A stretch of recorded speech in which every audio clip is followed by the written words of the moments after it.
થઈ ગયું છે। ગત સપ્તાહે પ્રતિબંધ હટાવ્યા બાદ આજે ફરી મગફળી ભરેલા લગભગ 200 થી પણ વધુ વાહનોની લાંબી કતારો યાર્ડની બહાર જોવા મળી।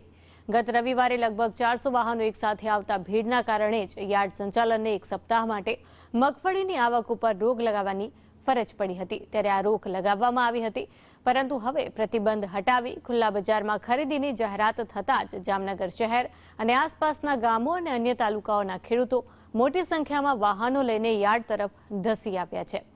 વહેલી સવારથી જ પોતાનો વારો વહેલો આવે તે માટે ખેડૂતો યાર્ડ ખાતે પહોંચી ગયા હતા। ભીડના કારણે ખેડૂતોને કલાકો સુધી રાહ પણ જોવી પડી રહી છે।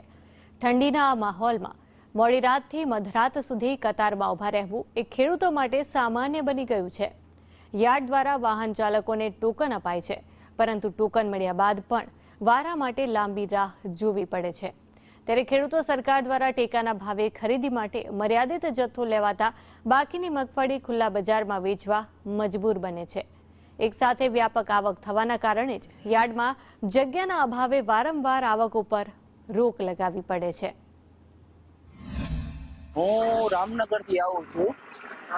લગભગ 100 મણ મગફળી છે મારી ગાડીમાં।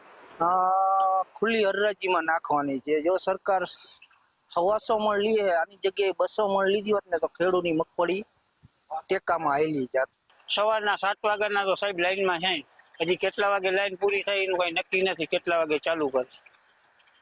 શું મુશ્કેલી છે? શું લઈને આવ્યા છો? કઈ જગ્યાએ મગફળી લઈને આવ્યા છે। આ હેડવાળા રોડ ઉપર સવારના પડ્યા છે, એટલે કેટલા વાગે ચાલુ કરે એનું હજી કઈ નક્કી